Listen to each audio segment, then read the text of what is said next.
Agora vai. Não sei se é minha internet.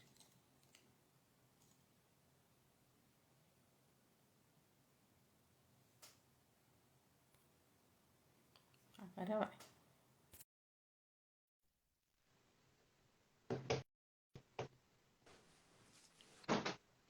Agora foi, doutor. Tudo bem? Tudo bem, e você? Beleza. Eu vi que você estava tendo Que bom. problemas técnicos aí. Total. Ah, faz parte. Live nunca dá tudo certo, nunca vi. Dá um pequeno atraso de quase 10 minutos, mas vamos embora, né? Tranquilo, vamos lá. Que bom Eu tô participar de vendo, novo. agradecer. Eu sei que a sua agenda está muito movimentada e até pergunto se não tem espaço aí para um outro estado. Tem não? Ah, quem dera. Pudesse atender no Brasil todo, já fico morto se atender só em São Paulo e BH, porque essa questão de ficar voando para cá e para lá é cansativo demais, né?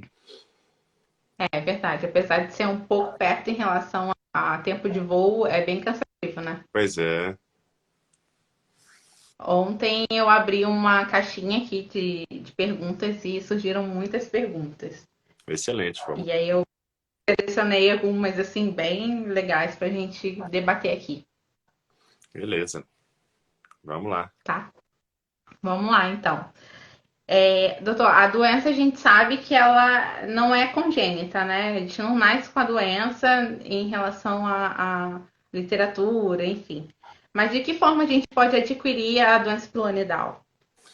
Pois é, isso igual você falou, né? Assim, pela literatura a gente vai ver várias coisas, né? E assim, realmente a etiologia exata não está bem esclarecida. Mas o que, assim, a gente sabe que, pelo menos em um grupo de pacientes, vai ter a ver com trauma naquela região, tem a ver com a entrada de pelos ali também. Apesar de que a gente vai ver que também tem grupos de pacientes que não tem histórico nenhum de trauma, não tem pelo dentro do cisto, e é muito frequente, né? Apesar de chamar doença pilonidal, esse pilonidal vem de pelo, é muito comum. Você pega em estudos aí que acha até 50% sem pelo dentro, né? Então, é confuso exatamente o que causa a doença, né? Mas, assim, de fato, o pelo ali dentro, gera uma reação inflamatória. Então, a partir do momento que ele entra, né, uma das teorias é de que as cerdas do pelo impedem ele de sair, porque ele é todo cheio de pequenas cerdas. Então, ele trava ali como se fosse um anzol.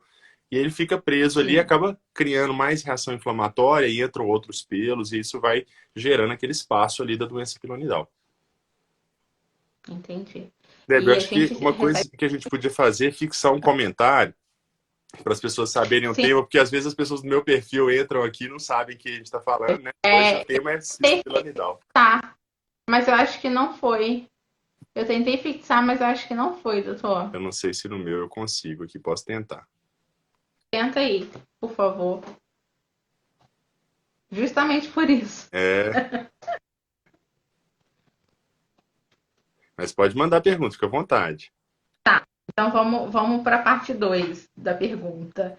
É, A gente recebe muita mensagem, eu recebo muita mensagem de pacientes que dizem assim: meu cisto é assintomático e relacionam isso muito com a dor. Não sinto dor, mas ali tem secreção, tem furinho, enfim.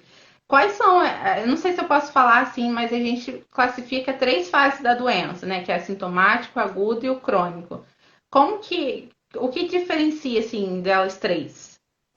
pois é, a doença assintomática, normalmente ela vai ter uma reação inflamatória muito pequena. Por mais que existam aqueles pequenos orifícios que a gente chama de pits, a pessoa muitas vezes não Uhum, tem inflamação ali, então não fica dor, fica só um tecido ali dentro epitelizado, cria como se fosse uma cavidade mesmo debaixo da pele. Então aquilo ali está presente, é muito comum no consultório médico, às vezes a pessoa vai consultar por um motivo diferente, né, de hemorroida que seja, aí no exame mesmo a gente identifica, a pessoa fala que nunca sentiu nada. E às vezes tem pelo no interior. Então, assim, não é só a presença do pelo que vai gerar inflamação, né, que vai gerar sintomas. Então, é muito comum. uhum, Então, basicamente, o que vai diferenciar é exatamente essa fase, esse fator inflamatório aí. A doença, quando ela não está inflamada, é muito comum ela ficar assintomática. Imagina que é mais ou menos igual uma cicatriz, né? Só para as pessoas entenderem. Tem uma alteração tecidual naquela região, mas ela não causa sintoma, igual uma cicatriz mais antiga. Aí tem aquela fase aguda que você falou, que seria quando está assim, agudamente inflamado, né? Que tem o abscesso, pode ser um abscesso grande, pode ser um abscesso pequeno, pode estar até vazando ali, mas está nitidamente inflamado aquele tecido ali, uma inflamação ativa. E já tem aquela fase crônica, que tem um processo ali, normalmente ele é sintomático, ele produz secreção, ele vaza, mas muitas vezes não é tão doloroso, né, quanto aquele período da inflamação aguda, né? Então a pessoa sabe que tem ali, tem um incômodo, se ela bate naquela região, aquilo ali dói, porque está cronicamente inflamado, né? Até não sei se você lembra um post que eu fiz, né, dos lutadores de judô, assim, vai que cai em Aham. cima do cisto, né? Porque é uma região que está cronicamente inflamada, então é dolorido, né?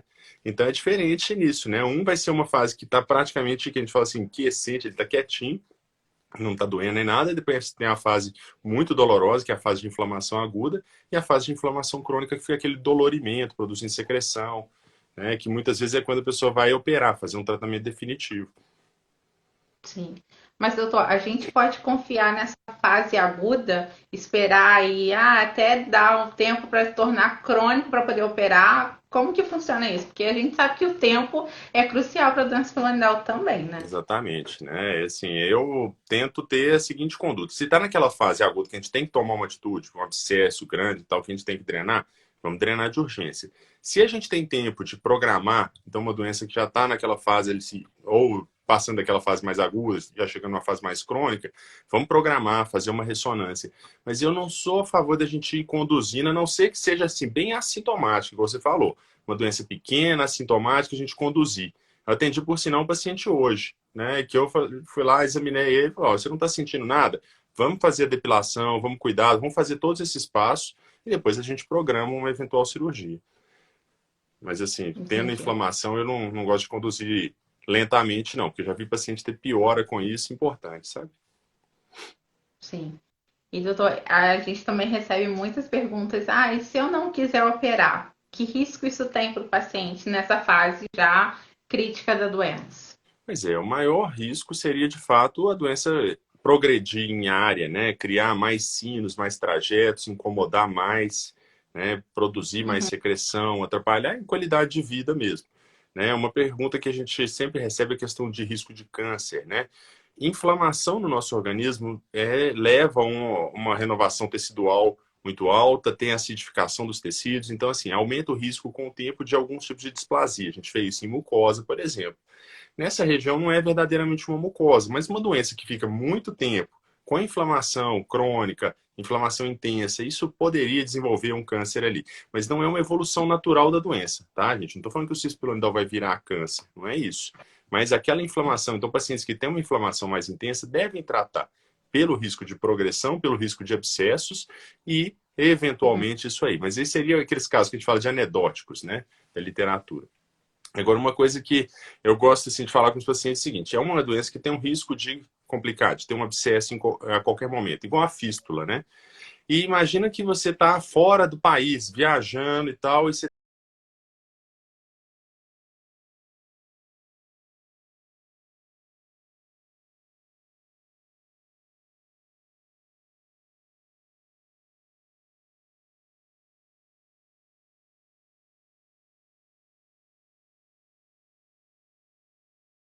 A inflamação ela pode causar até uma infecção mais grave, não pode? não entendi? Desculpa, falhou.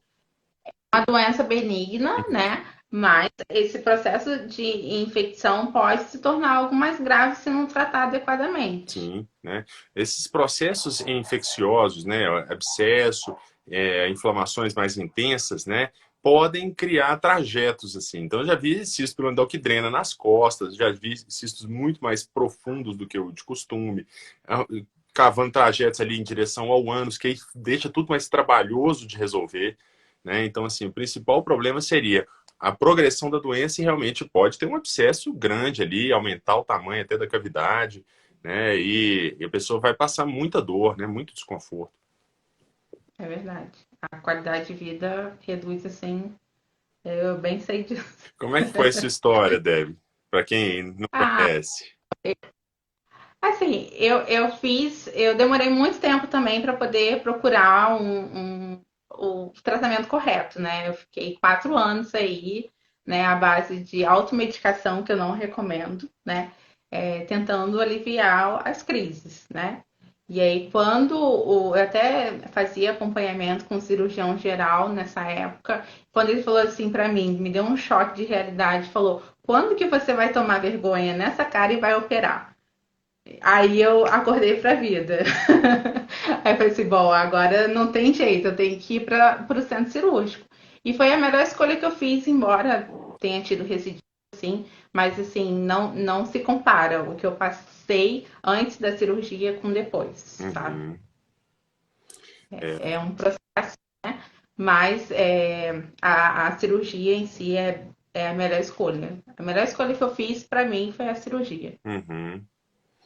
Às É vezes. ruim quando tem essa recidiva, né? Assim, é claro que tem a recidiva e tem aquelas feridas que às vezes não cicatrizam, né? Porque, especialmente a cirurgia aberta, fica uma área muito grande, né? E a capacidade de cicatrização ali é limitada, né? Inclusive que às vezes a gente Sim. vai usar a oxigenoterapia para ajudar nisso, mas pode formar ali no meio uma ferida que não fecha, né? Sim. É ruim, né? É da natureza da doença, né? Isso aqui É. é um sofrimento. Eu até falo, doutor, que assim, a gente tenta passar a informação mais clara possível, mas hoje em dia, em relação às técnicas, eu vejo que muitas pessoas associam a recidiva em relação somente à técnica, e não é bem assim, né? A gente também tem uma responsabilidade no pós-operatório, que precisa ser feito assim com todo o cuidado possível, e não é só a técnica que foi conduzida que gera uma recidiva, né? Existem vários fatores para poder gerar essa recidiva. Pois é, é uma coisa interessante que você falou, porque assim, o pós-operatório é um período que é muito difícil aquela questão da retirada de pelos. E os pacientes ficam com Sim, muito medo, né, de afastar aquela região. Apesar de que vai no consultório, eu afasto, mostro onde que tem que fazer, mas é raro o paciente que chega e fez direitinho, sim, porque é difícil, né, e dá muito receio mesmo, né. Eu estava conversando com alguns colegas hoje em dia, tem gente que fala assim, ó, compra um Presto Barba, leva lá no consultório que eu vou tirar esses pelos toda vez que você for. Porque, assim, dá muito receio, né, de abrir ali uma ferida. Se for aberta, dá medo de abrir ferida aberta. Se for fechada, dá medo porque fica com medo de soltar a ponta e abrir, né? Mas é importante que a sim, gente cuide direitinho desse pós-operatório, né? Porque, assim, um pelo que cai ali dentro já é um fator a mais para gerar uma reação inflamatória, né? Que pode, eventualmente, contribuir para uma ferida que não fecha, para uma recidiva. uhum, sim. Eu lembro muito bem disso, porque o procto que fez a minha cirurgia, eu cheguei lá e eu fiz a técnica de marsupialização, né, a primeira. E era muito difícil tirar os pelos ali perto dos pontos da sutura, né? E aí ele falou: olha, traz sua mãe aqui, traz uma pinça que eu vou ensinar como é que tira, É. sabe? E Ah, eu aí, sempre... quando eu voltei, eu É estava muito, zerada. É muito interessante do paciente de doença piramidal, porque, em geral, é um paciente mais jovem, né? Assim, um adulto jovem, muitas vezes até adolescente, né? Então, assim, muitas vezes vai com os pais na consulta, né? E eu sempre faço Sim, isso, chamo. Se tiver acompanhante, eu vou chamar para acompanhar o exame, pode saber. Eu falo, ó, é assim, tem que afastar assim, porque senão, se a gente não der essa orientação, é muito difícil de saber mesmo, né? Assim, dá muito medo mexer em ferida operatória mesmo. Mas a gente tem que vencer isso para poder ter um cuidado adequado ali, né? Com a sim, ferida. sim, é verdade.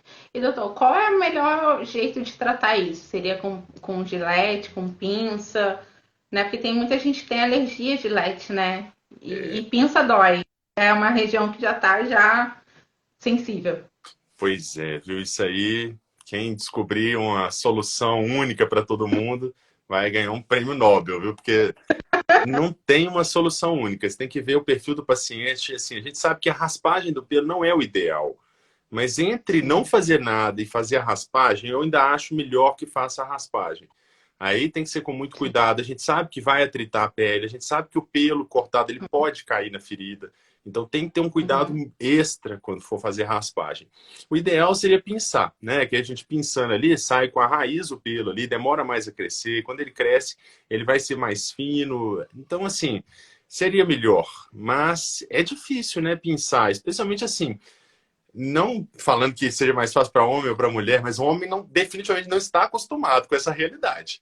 Então, assim, você Sim. falar para um homem que tem que pensar já é uma barreira que a gente tem que vencer. Já é um tabu, né? Falando em proctologia sem tabu, mas já é um Verdade. tabu a vencer, né? Então, assim, é difícil.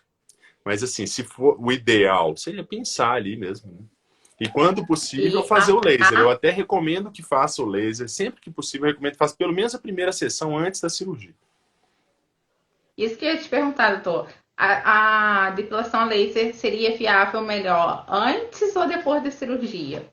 Olha, se possível, que faça antes, né? Assim, o paciente que vai com doença pilonidal lá no consultório, na primeira consulta, nas orientações eu já passo para avaliar a Uhum, possibilidade de fazer o laser, tá? Mas assim, o paciente que eu indico a cirurgia já de primeira consulta, normalmente assim, não é a maioria não, porque em geral eu passo um monte de cuidados antes, mas eu já falo, uhum, se possível, faça a primeira sessão antes, tá? Eu acho que já teria um benefício. entendi. Perfeito. Doutor, a outra pergunta é. Deixa eu ver aqui. É uma Tá. pergunta boa Queria chegando fazer aqui, ó. E quando qual? ocorre deiscência de ferida Ah, operatória? eu sou mestre nisso. Pois é, gente. Deiscência de ferida operatória é um tormento na vida do cirurgião também, não é só do paciente, não, viu? Deiscência, o que que é? É aquela ferida que abre. E a ferida operatória do cisto, em geral, vai ficar alguma parte dela na linha média ali, naquela parte do meio do corpo. E é uma região de difícil cicatrização. A nutrição da região é difícil, é uma região de tensão, é uma região que a pessoa senta, que apoia. Então é uma região difícil e é muito comum abrir ponto nessa região. Quando um ponto Uhum, abre, a gente tem que redobrar aquele cuidado da higiene, do pelo, tudo aquilo. Mas normalmente a gente não tem nada a fazer, a gente tem que esperar. Então, uma ferida que era fechada e abriu, ela acaba se comportando como uma ferida aberta, que vai ter todas aquelas fases de nivelar com a pele para depois a pele crescer dos lados ali e finalizar o processo de cicatrização. Se ela vai fechar totalmente ou não, só o tempo que vai dizer. Então, assim, pode ser que vire aquela ferida na linha média que não fecha, pode ser que ela cicatrize totalmente, né? Então, a gente tem que acompanhar. entendi. E doutor, a gente, assim, eu já fiz a técnica semi-fechada, né? E já fiz aberta. Na aberta saía muito secreção. Como que isso funciona na técnica fechada? Não, não tem que colocar um dreno ali, alguma coisa assim? Entendi. Não dá Olha, mais complicação? pois é, técnica totalmente fechada é uma coisa que eu só faço assim, se for uma área muito pequena, que a gente for eventualmente ressecar. Eu, em geral, não resseco o cisto, não retiro todo o cisto, na maioria das Uhum, vezes, né? Porque eu tento fazer técnicas menos invasivas e tenho tido resultado excelente com isso. Então, assim, se for tirar uma doença inteira, a gente poderia fazer uma técnica totalmente fechada. E o que a gente tenta fazer nesses casos? Tirar pelo menos da linha média. Porque uma ferida sim. fechada na linha média, dificilmente ela vai cicatrizar. Vai acabar tendo a deiscência e não vai ter um resultado bom, vai acabar se comportando como uma ferida aberta não planejada, que acaba sendo pior. Porque a aberta, que você deixa ela bem aberta, você sabe que ela vai fazer isso e depois cobrir. A ferida meio fechada ali, ela vai ficar tendo atrito e tal, não é uma ferida planejada, então não é muito bom. Essa Uhum, secreção que a ferida produz, ela pode ser absorvida, ela pode acumular, formando um seroma ali, ou ela pode vazar pela própria ferida, né? Então, isso pode acontecer e pode ser um fator a mais para a ferida abrir. E é por isso que, assim, quando a gente faz uma ferida na linha média, ali, tira os pits, faz aquela técnica de pit picking, né? Que é pegar pit por pit e uhum, tirar, em geral você faz uma incisão lateral de drenagem para vazar essa secreção. Não precisa necessariamente colocar um dreno ali. É uma possibilidade, tá? Eu já uhum. fiz um caso com essa técnica, coloquei uma gaze ali para servir de hemostasia no primeiro DPO, falo com o paciente para tirar em casa. O paciente não tirou, ficou 2 semanas com a gaze. Ela se comportou como um dreno, dirigiu para ali qualquer secreção, tirou a gaze e cicatrizou super bem. Então, assim, são possibilidades, sabe, Deb? Agora, se for fazer a técnica por vídeo, né? Aí tem gente que vai deixar os pits abertos, tem gente que vai fechar todos, tem gente que vai usar o próprio orifício de drenagem como orifício de drenagem. Eu gosto de deixar uma via de drenagem, eu não coloco dreno, não. Isso que eu ia te perguntar, doutor, porque assim, você já tá. Você faz o EPSIT, né? E a gente sabe que a complicação do EPSIT é quando aquela incisão fecha antes de sair tudo aquilo dali, que pode acumular algum líquido ali. E aí você deixa aquilo dali aberto, como é que funciona?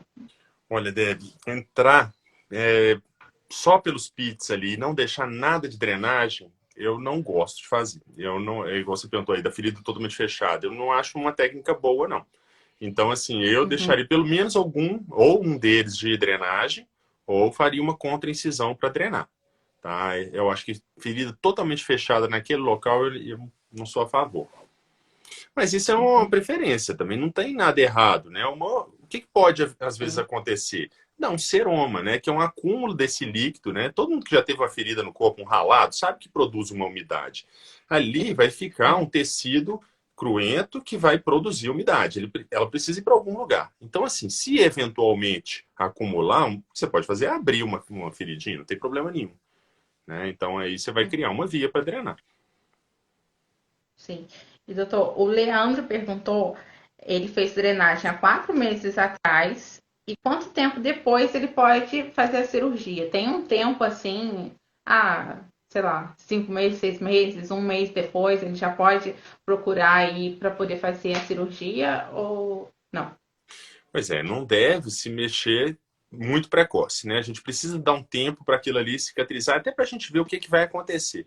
Porque, eventualmente, quando a gente faz a drenagem, pode cicatrizar. Tá? Então, assim, dependendo do tamanho do abscesso, das características, a gente faz a drenagem, faz uma curetagem. Então, isso aí já favorece a cicatrização. Então, não tem um período pré-definido exato, não. Mas, em geral, passou 2 meses e meio ali, já dá para se planejar. Porque, assim, se for formar um trajeto, se for formar uma via ali, os orifícios, né? Isso aí a gente já tem uma noção boa para saber se vai precisar operar ou não. Eu lembro também de uma frase desse médico que me acompanhava, que ele falava assim: quando você achar que você está curado, é a hora que você tem que operar, porque aí não tem para onde correr, né? Que a gente às vezes esquece. Pois é, mas tem que ver se tem ali a doença ainda, né? Então, assim, vai ver se acha que tá É, curado e tá, tomara que seja. no meu caso já Nada estava melhor muito do que dar crônico. alta para o paciente na espilanidal, né? Porque, assim, a pessoa fica satisfeita, fica livre daquilo. Doutor, e o Rodrigo está perguntando dor do lado esquerdo, abaixo do umbigo. A gente sabe que a doença esplanidal pode vir para outras áreas, né?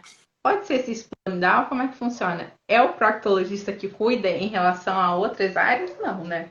Olha, então, pode ser que sim, pode ser que não, né? Assim, o coloproctologista tem formação em cirurgia geral também, né? E a gente faz cirurgias de superfície durante residência de cirurgia geral. É claro que, assim, Sim. dependendo da região, né? O paciente um problema no couro cabeludo, na mão e tal, não vai ser o procto, né?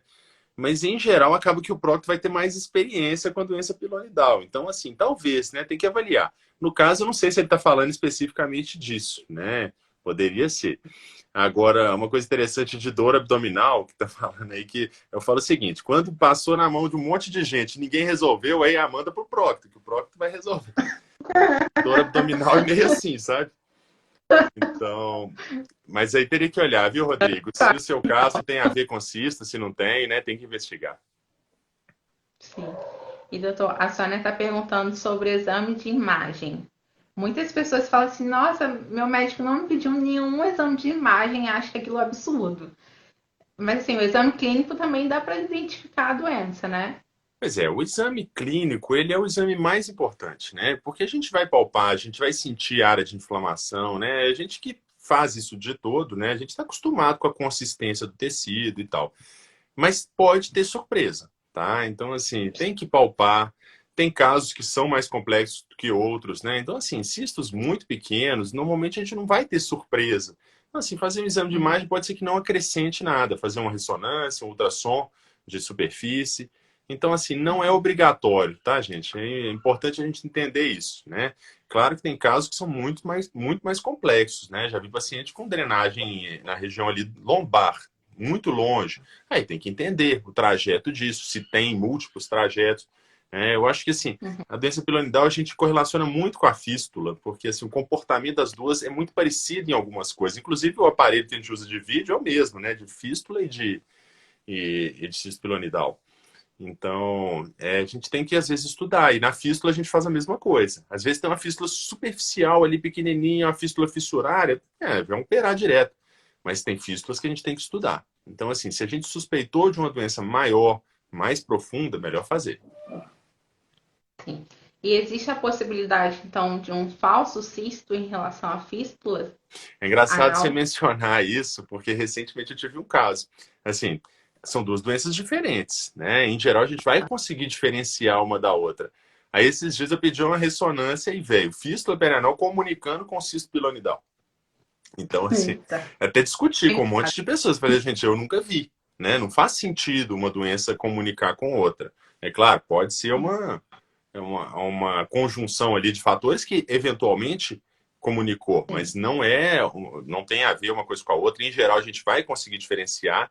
O maior problema vai ser aquela doença pilonidal que manifesta muito próximo ao ânus, ou aquela fístula que é um pouco mais longa, né? Mais para cima ali a drenagem dela. Aí é que vai dar mais trabalho, mas são doenças diferentes, né? Assim, comunicação entre uma e outra seria assim a exceção da exceção. entendi.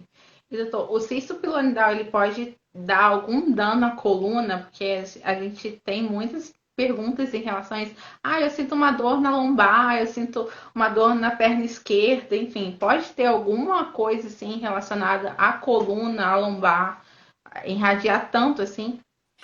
Olha, não, diretamente não, tá? Então, assim, seria uma associação aí fortuita, né? Não tem uma coisa a ver com a outra, não. Porque, assim, para a doença pilonidal chegar tão profundo assim, teria que ter uma inflamação muito grave, não é o caso, né? Então, assim, mais provável que seja só uma coincidência mesmo. Entendi. E deixa eu ver aqui. A Ju pergunta, ela tá na luta para fechar a ferida dela há 4 meses. E quanto tempo, mais ou menos, em média, que uma ferida na técnica convencional aberta, isso se fecha, né? Olha, Deb, pela literatura a gente vai ver de 3 meses aí para mais, né? Só que a gente sabe que isso não tem um limite, porque eventualmente, como eu falei, tem feridas que têm uma capacidade limitada de cicatrização e que podem não cicatrizar, vira uma ferida aberta ali, tá? Então, assim, em geral, em 3, 6 meses vai cicatrizar, né? Mas assim, não tem como dar uma previsão, especialmente sem avaliar. Então, assim, feridas muito grandes, que têm uma cicatrização muito lenta, vale a pena ter alguém de enfermagem, de cuidado de ferida, acompanhando, né? Até a gente recebeu pergunta aí de estomoterapeuta, né? Que acompanha a ferida. Além disso, pode justificar o uso de oxigenoterapia, que vai ajudar na cicatrização de casos mais difíceis, tá? Eu já tive resposta muito boa de alguns pacientes, mas é isso. E, doutor, aquela terapia a vácuo, né, que se fala, também é uma boa alternativa para poder agilizar o processo de cicatrização? Olha, muito boa, viu? Então, assim, tem que ser bem indicado e vai esbarrar na questão de custo, né? Então, assim, desde que a pessoa tenha uma cobertura de convênio ou tenha como adquirir esse tipo de equipamento, né, é muito bom para feridas grandes, né? Então, assim, o Uhum. que ela vai fazer? Ela vai puxando ali, então vai ajudando o tecido a fechar mais rápido, absorve secreção, né? Diminui o tamanho da ferida. Então, sim, é uma técnica válida aí para ajudar na cicatrização de ferida. Sim. E, doutor, para aquelas pessoas que não estão satisfeitas com esteticamente, né, satisfeitas com a aparência ali da cicatriz, vale a pena mexer naquilo?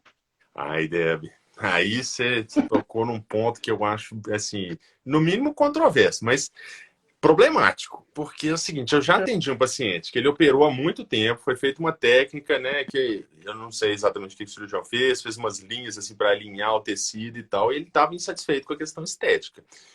Eu falei que Uhum. realmente eu, particularmente, não mexeria, porque, assim, é uma região problemática, difícil de cicatrizar, não tem garantia de que vai ficar melhor. E assim, vai que a pessoa desenvolve exatamente isso que a gente falou, de uma ferida aberta que não fecha, então vai voltar Né? todo aquele problema da doença. Eu acho problemático mexer, né? Se tem uma ferida que cicatrizou, eu não mexeria. Mas assim, pode Queria, né? conversar com um cirurgião plástico também, que acho que tem assim, experiência nessa área, que possa assim, ter pelo menos assim, garantia ninguém vai dar de resultado, né? Mas que tem uma experiência de bons resultados, tá? Mas eu particularmente não mexeria. Eu também não mexeria, não, doutor. Uhum. Não mexeria, não, de jeito nenhum. Outra pergunta, doutor, que a gente recebe muito. Quanto tempo depois da cirurgia, enfim, de qualquer método, a gente pode ter a segurança de fazer uma atividade física, voltar para academia? Isso tem que realmente esperar a ferida ali cicatrizar meses e meses, ou a gente pode voltar? Rápido. Olha, deve esperar sim, tá? Então, assim, um tempo que a gente toma por base, né? Claro que isso aí vai variar de cirurgião para cirurgião e tal. Eu peço que espere ali o primeiro mês para a gente ver como que evoluiu. Dali eu já libero Uhum. alguns tipos de atividades, né, que não envolvam trauma. Então, assim, normalmente caminhada, coisa desse tipo, dependendo da cicatrização, se estiver indo muito bem, tá? Com 3 meses a ferida já deve estar totalmente fechada, mas eu recomendo esperar pelo menos 6 meses para a gente ter certeza que cicatrizou tudo e teve aquela fase de maturação. Então, assim, uma coisa que a pessoa pode olhar é até a própria cor da cicatriz, né? Quem já teve um corte maior sabe que a cicatriz fica inicialmente, né, aquela vermelhinha, cicatrizando, depois ela vai ficando mais vinhosa. Com o passar do tempo, ela vai ficando cada vez mais clarinha, né? Mais esbranquiçada, com aquele aspecto de cicatriz tardia.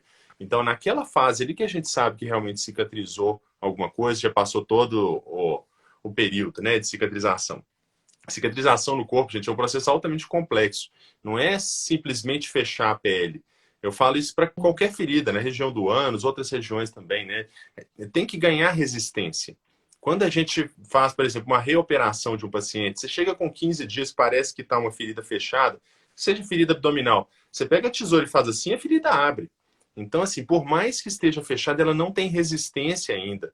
Né? Aí tem migração de células, aí as células ali vão depositando colágeno, e a última fase elas vão contraindo, que a gente nota nitidamente que a ferida diminui de tamanho, né? Que forma aquela ferida mais retraída. Por quê? São migrações de células, depósito de colágeno, depois contração dessas células, e aí elas estabilizam. Então, assim, tem que ter paciência, evita voltar antes do seu médico liberar, porque imagina, abre uma ferida, né? Vai ser um transtorno. Sim, é verdade. E doutor, aquele furinho, né, que em alguns pacientes ali na má cicatrização, na verdade não é uma má cicatrização. Como a gente pode identificar que aquele furinho ou aquela ferida que está abrindo é por conta do esforço ou por conta de uma recidiva por má cicatrização? Tem algum aspecto ali que a gente pode identificar que, olha, isso daqui não tá legal, não é assim, ou uma secreçãozinha, sei lá, algum vermelhinho, alguma coisa assim, ou a gente pode é só o esforço, daqui a pouco fecha. Pois é, isso aí vai ser mais difícil para o próprio paciente identificar, né? O ideal é que vá no médico para poder entender o que está acontecendo, porque um dos fatores que vai mostrar para a gente que é uma ferida doente é a presença de tecido de granulação, que é um tecido, para quem não conhece, parece um tecido mais amolecido, ele tem uma consistência bem molenga. Assim, quando tem aquele tecido de granulação, você sabe que tem alguma coisa ali por baixo. Então, assim, tem algum fator que está produzindo ali, então tem alguma cavidade. Aí esse tecido pode ser necessário fazer uma curetagem, né? Esse tecido normalmente ele vai formar em regiões que tem assim presença de corpo estranho, né? Pode ser um pelo, pode ser resíduo, pode ser um monte de coisa, né, que causa isso. Então assim, quando começa a formar aquilo, a gente sabe que tem uma cavidade, que está tendo algum acúmulo ali e que está gerando essa reação do organismo. Esse tecido ele não vai sumir sozinho. A gente tem que fazer alguma coisa, uma curetagem, alguma coisa. Então isso seria um indicativo, mas é muito difícil para a pessoa mesmo saber se é porque está tendo trauma ou não. Porque fala assim, poxa, eu operei tem 6 meses, já era para estar com resistência, mas a ferida abre. Será que é porque eu estou É verdade. batendo ali? Será que é porque está com recidiva? Né? Então, assim, se a Uhum, ferida em 6 meses não fechou, volta no seu médico, olha o que está acontecendo. é verdade. O importante é ter acompanhamento, né, doutor? Pois é. Até ter alta. Pois é. Doutor, e a Ângela pergunta por que o Exit ele não leva a ponto que nem as outras técnicas? Por que ainda o furinho ele não seria mais fácil dar um pontinho ali e fechar? Pois é, pode se fechar os orifícios, não tem problema. Poderia, né? Uma técnica que você pode usar. Agora, depende da sua via de acesso. Se você acessar pelos próprios pits ali e fechar, você vai incorrer naquele problema que você mesmo falou, né? De acúmulo de secreção ali, pode eventualmente cicatrizar a pele sem ter cicatrizado o fundo da ferida. Então, um dos motivos seria esse, tá? Agora, a gente tem que avaliar caso a caso, né? A gente tem que ser mais individualizado, né? Não dá para a gente Sim. generalizar. Então, assim, pode se fechar alguns, pode deixar alguns de drenagem, pode fechar os do meio e deixar de drenagem lateral, tá? Uhum, Então, assim, isso vai variar caso a caso. sua casa mesmo. E, doutor, a gente fala muito sobre indicação dessas técnicas menos invasivas. Mas eu tive uma pergunta aqui muito interessante que é quais são os casos que não são indicados às técnicas menos invasivas? Eu acho ótima essa pergunta, porque assim, né, pode parecer óbvio assim que, vamos fazer em todos os casos, mas não é bem assim. Muitas vezes o caso que é menor é o que a gente não vai fazer a técnica, né? E pelo menos essa que você citou, né, do vídeo, né? O uso do vídeo, normalmente a gente precisa ter pelo menos um certo tamanho mínimo ali para a gente passar o vídeo, né? Se for uma doença muito pequenininha, até dá, mas eu acho que vai ser um desperdício da técnica, desperdício de recurso sem necessidade. Aí, numa área muito pequenininha, o que pode fazer? O laser, né? A fibra, que aí você introduz ali e vai ter um bom resultado, né? Agora, eu particularmente acho que a gente tem que tentar ser minimamente invasivo sempre, né? Assim, a gente tem que ir, assim, direcionando para o tipo de caso. É claro, né? Assim, tem pacientes que têm aqueles sinos, que têm aquele trajeto, né? Que vai daqueles orifícios, da loja do cisto até a pele lá longe. E aí a gente vai tirar aquele buraquinho onde ele vaza ali. Só que aquela região está sob tensão. O mínimo que você tira já fica um buraco desse tamanho, né? Então, assim, por Uhum. mais que você seja minimamente invasivo, tira pouco tecido, às vezes fica uma ferida um pouco maior. Mas ainda assim, a recuperação dessa cirurgia é muito tranquila, muito boa. É diferente, por exemplo, de uma técnica totalmente aberta. Então, eu acho que a gente tem que ser assim, invasivo na medida do caso daquele paciente, né?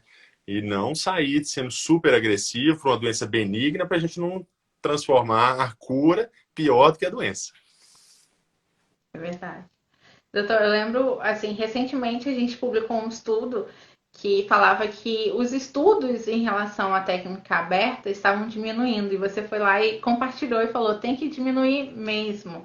Você acha que a gente está caminhando aí para uma evolução bem legal para a doença em relação a técnicas menos invasivas? Não só de laser website, mas a gente sabe que existem outras técnicas menos invasivas que não precisam usar, né, esses aparelhos. Sim, eu acho que a gente está caminhando para isso, mas a passos lentos. Mas assim, só de ter pessoas mais abertas, né? Aí vai tendo uma renovação mesmo, né, das pessoas. Mas eu acho que o principal entrave para mudança é exatamente assim a tradição que os serviços têm, né? Então assim, quem que ensina no serviço? Um cirurgião mais velho, aí passa aquilo para outro cirurgião que vai fazendo aquilo. Aí você vê assim, a técnica aberta tem resultados bons, né? Por que que eu vou mudar? Por que que eu vou fazer um negócio que vai custar, vamos supor aí, R$ 3.000 mais caro, né? Digamos, né? Vamos colocar que seja esse valor hoje em dia. Então, assim, será que justifica? Vou fazer uma técnica que pode ter recidiva do mesmo jeito, aí depois o paciente vai ficar decepcionado e falar, paguei por isso e no fim das contas tive recidiva do mesmo jeito. Então, assim, eu acho que esses são os empecilhos para a mudança, né? Mas, assim, eu acho que a Uhum. gente tem que tentar ser menos invasivo se a gente não precisar. Então, assim, tem que surgir mais estudos, tem que mostrar mesmo se tem vantagem, se não tem. A gente operando vê uma nítida vantagem no pós-operatório, sabe? Assim, paciente meu de cisto pilonidal, em geral a gente leva assim com analgésico simples o pós-operatório. Claro, vai ter um ou outro que sente mais dor, mas no geral não é uma cirurgia que dói. Então, assim, é claro, tem casos que são enormes, né, gente? Estou falando dos casos menores, né? Casos que precisa de retalho, aí vai doer, né? Porque fica uma ferida maior. Mas esses são os casos, assim, que a gente já tentou uma técnica, às vezes teve recidiva, né? Então, assim, vamos indo pelo tipo de caso, vamos tentar ser mais conservador na medida do possível. Doutor, e em relação aos retalhos, isso então seria mais para aquelas doenças mais complexas e de recidiva, né? Para poder, ou que tem a má cicatrização, no caso, né? Assim, é uma questão em evolução, né? Assim, a indicação de cada tipo de cirurgia. Eu sei que no passado eu fazia muito mais retalho do que eu faço hoje, né? Talvez pelo perfil de paciente, paciente de consultório, né? Que eu não atendo mais pelo SUS. Na época, a gente pegava um paciente que já vinha, assim, com a doença sem ter acesso a médico, né? Então, pegavam as doenças mais graves no atendimento do SUS, a gente fazia muito mais retalho. Hoje em dia eu faço menos. Eu tento deixar o retalho mais para aquele paciente recidivado ou que tem uma área grande e tal, tá? Mas assim, é muito pouco que eu faço hoje em dia de retalho. Retalho. Tá. É. Retalho é uma coisa que ainda mexe no meu coração, doutor. Eu, não... eu ainda não estou muito O próprio nome familiarizada. retalho, né, feio, parece que vai ser a pior coisa do mundo. Mas assim, depende, tem vários tipos de retalho, né? Quando a gente fala, parece que vai ser grandes áreas, não necessariamente, né? Tem até um vídeo do canal, até antigo, né? Você acha que é 2018 que eu fiz Eu fui desenhando os tipos de retalho, você lembra desse? Então, que tem várias opções. A gente tem retalho que a gente fala de VY, que a gente faz um Y e puxa cobrindo. A gente tem rotação de retalho, a gente tem retalho romboide, tem vários tipos. A gente tem que Sim, direcionar para o tipo de casa. sim, é verdade. Eu lembro que quando eu fui num cirurgião plástico, a minha indicação seria o VY, né? É VY? Sim, V, para Y ver, tanto faz. V, é. Seria quase um barquinho, assim, cada. Aí eu fiquei meio assustada, mas enfim. Ah, Ô, é. doutor, assim, eu confesso aqui, doutor, eu fiquei muito assustada porque o negócio ia ficar muito grande, sabe? Esteticamente falando. Se fosse uma técnica assim, que, 100% de cura, ok, eu ia. Mas como também não é uma técnica 100% como as demais, falei, bom, eu acho que vai me trazer mais transtornos psicológicos do que físicos, entendeu? Em lidar com aquilo. Isso foi uma opinião minha e eu debati isso muito com o meu próprio e a gente foi para a técnica aberta, né? Mas é uma questão assim que eu preciso ainda lidar com isso, confesso, tá? Você sabe que em medicina se fala que se tem muitas técnicas para uma coisa, é porque nenhuma é boa. Na Sim. verdade, não é assim, né? É uma doença complexa de se tratar, é uma doença que tem risco de recidiva. E, gente, se alguém falar que tem 100% de resultado, você não acredita, não, tá? Porque, assim, recidiva acontece. Você faz tudo certo e tem recidiva. Hum, Acontece, é da natureza da doença. Né? Mas eu não diria que todas são ruins, todas são boas. A taxa de recidiva, se você for ver de 5 a 8%, claro, isso vai variar muito de estudo para estudo, mas é uma taxa, assim, uma taxa de sucesso alta, né? Mais de 90 e tantos por cento dependendo da técnica que você fizer, né? Então, assim, se a gente puder ser menos invasivo com resultados equivalentes, eu acho que é uma coisa que a gente tem que tentar. Então, assim, por isso que hoje em dia eu faço menos retalhos, eu acho que é uma técnica muito mais agressiva, né? Mas tem suas uhum, indicações também, a gente pode precisar. E é bom que a gente sim, é verdade. tenha opções, né, para lançar a mão quando a gente precisa. Mas esse Sim, retalho que e você falou, ele é muito raro de você fazer dos dois lados, assim, né? ele até tirou uma foto. Eu tenho essa foto até hoje. Mas em relação a isso, doutor, a gente teve um caso há muito tempo atrás de um paciente que ele fez 7 cirurgias. E na última, um prótese que a gente indicou de Itajaí, ele fez o retalho e assim, foi um sucesso. Então, eu tenho esses dois lados do retalho, sabe? Realmente é indicado para alguns casos e é eficaz, entendeu? Não, não, é muita vaidade pensar em relação só mesmo ali a cicatriz, mas foi um período que eu precisei respirar em relação ao que eu queria, o que seria mais indicado para mim, sabe? Pois é, Mas mas não são acho que técnicas. seja só essa questão de vaidade, né, Débora? A gente vive num mundo que, assim, ninguém quer ter uma cicatriz grande, né? Então, assim, se a gente puder evitar, melhor, né? Mas tem situações realmente que a doença vai se tornando um problema tão grande, uma área tão grande, que a gente vai ter que lançar a mão dessas técnicas, né? É verdade, é verdade. E só complementando, a Karine perguntou por que o cisto volta. Pois é, então, assim, primeiramente, a resposta vai ser a gente não sabe, né? Se a gente for falar assim estritamente, né? E cada caso pode ser um mecanismo, né? Um dos motivos para um cisto voltar, ficar alguma área dele que não foi tratada, isso é uma possibilidade, né? Ficar resíduos ali de pelos, de tecidos, resíduos de bactéria, de pele, tudo isso pode acontecer de ficar naquela região ali. A própria localização do cisto, que é uma região que tem uma circulação de sangue ruim, uma região mais suscetível à pressão, é uma região que tem menos gordura em relação à pele e o osso ali, levando a maior pressão ali, isquemia daquela região. Então, assim, são vários mecanismos, mas não dá para a gente falar um que justifique todos os casos. Né? Então, a gente vai ter recidivo que não tem pelo nenhum, a maioria, para falar a verdade, a gente não acha pelo ali. Pode ter, pode ser que seja um pelo que caiu ali, gerou reação inflamatória, né? Mas, assim, um motivo que justifique todos os casos, a gente não vai encontrar. Sim. E doutor, a gente recebe muito aquelas perguntas assim: meu médico teve que raspar o osso para não voltar. Isso existe mesmo? Olha, raspar o osso. Eu já vi doenças muito profundas, da gente ter que descer bastante ali no subcutâneo, né? Mas assim, até o osso, não. Tá? Eu não iria, não. Apesar de que já li sobre isso, tá? Mas eu nunca fui até o osso, não. Mas é Que porque às bom, vezes doutor. também, né, Débora, a ferida fica tão profunda que a pessoa fica com a impressão de que está no osso, né? Mas ali a gente Sim. tem uma camada de gordura relativamente espessa, né? Não tão espessa quanto na região das nádegas. A gente não vai ter aquela musculatura por cima, né? Igual assim, tem glúteo médio, tudo isso na região ao lado, né? Mas ali, ir até o osso, a princípio, não. Talvez seja mais uma Sim, impressão. uma impressão mesmo, né? É. E doutor, aqueles pacientes que sentem muita coceira naquela região, tem algum jeito de tratar isso, assim, brevemente ou não? Aí depende do motivo, né? Da coceira. Você disse a coceira pós-operatório? Antes.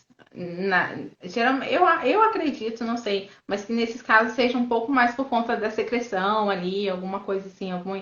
Não sei, não posso falar, mas parece, pelo que ela relatou aqui, parece ser muito isso, sabe? Ah, eu tenho uma coceira muito frequente ali na região e eu não consigo aliviar aquilo. Teria alguma forma de aliviar isso? Pois é, aí tem que ver o que está causando mesmo, né? Se é o processo inflamatório do cisto, se é a presença de secreção, umidade, né? Porque uma das causas, assim, importantes de coceira é a umidade. Apesar de que aquela região, Uhum, por ser um pouquinho mais elevada, né? É claro que isso vai depender, né? Muitas vezes os pacientes têm uhum. o cofrinho ali, né? Mais profundo, né? Então acumula mais secreção, mais umidade. Né? Mas se a região for mais nivelada, aí já é menos pela umidade, mais pela inflamação, pela irritação do próprio cisto. É difícil, tinha que entender exatamente o caso dessa pessoa para saber o que pode ser feito. O que dá para fazer, tentar manter limpo e seco, né? Não estou falando que seja falta de higiene dela de forma alguma, né? Mas é um cuidado que a gente tem que tentar ter. Às vezes, se for questão de umidade, passar um pouquinho de maisena ali pode ajudar, né? Desde que a pessoa não tenha alergia, não tenha nenhuma contraindicação a isso, né? Que ela vai puxando a umidade, mantendo a região mais seca e pode ajudar. Entendi. E doutor, para quem é fumante pós-operatório, fez ali a cirurgia e tal, tem que parar de. Óbvio que a gente está falando de uma dependência aí, né? Que não é tão simples assim. Mas o cigarro ele pode prejudicar aquela área, né, que está ali tentando se renovar, enfim. Tem que parar de fumar. Como é que funciona isso para quem é tabagista? Pois é. Então, assim, o cigarro vai com certeza atrapalhar, né, a oxigenação do corpo. Você vê que a pessoa, quando ela para de fumar, ela muda até de cor, né? Então, assim, tem muito a ver, né, com isso, com a oxigenação tecidual. Se a gente está falando de uma ferida que já tem dificuldade de cicatrização, né, o cigarro vai atrapalhar ainda mais isso, né? Quando a gente vai pensar em cirurgia, uma pessoa que seja tabagista pesado ou tabagista de longa data e tal, o ideal é que pare de fumar 6 semanas antes de operar. Sei. 6 semanas antes, é. Aí suspende isso, a pessoa vai passar um período mais difícil, aquela fase inicial, porque vai ter fissura de voltar a fumar, vai estar pigarreando muito, muitas vezes começa a produzir mais secreção. É um período difícil. Depois que passa essa fase, fica mais fácil e melhora muito a cicatrização. Então, assim, se possível, planeja, né? Fala, ó, vou operar daqui a 1 mês e meio, vou parar de fumar agora, vou cuidar disso aí. E depois, não volta a fumar, não, né, gente? Aproveita que ficou 6 semanas e não volta a fumar. Ó, Duda, eu vou confessar que, assim, eu tento ver sempre o lado positivo, até mesmo numa fase ruim. E eu acho que é uma fase. Um lado que eu tirei disso foi realmente, eu era fumante, na minha segunda cirurgia eu decidi parar de fumar e tô até hoje aí sem fumar, graças a Deus. Ou graças ao cisto, né? Porque eu queria me livrar daquilo, né? Enfim. E aí eu falei, ó, eu não vou mais, vou tentar me ajudar da melhor forma possível e tentei parar de fumar e foi muito tranquilo para mim. Então, o lado bom foi isso, né? Que eu parei de fumar e já tem 5, 6 anos que eu não fumo. Que bom, né? Tirar uma coisa boa, igual você falou, né? Disso aí. E outra coisa boa, Deb, é o grupo que você fez. Olha a riqueza que é esse grupo, né? De você trazer para as pessoas informação de qualidade, né? Então, assim, isso aí você ajudou tanta gente, não só esses 15.500 que te seguem, mas muito mais do que isso, né?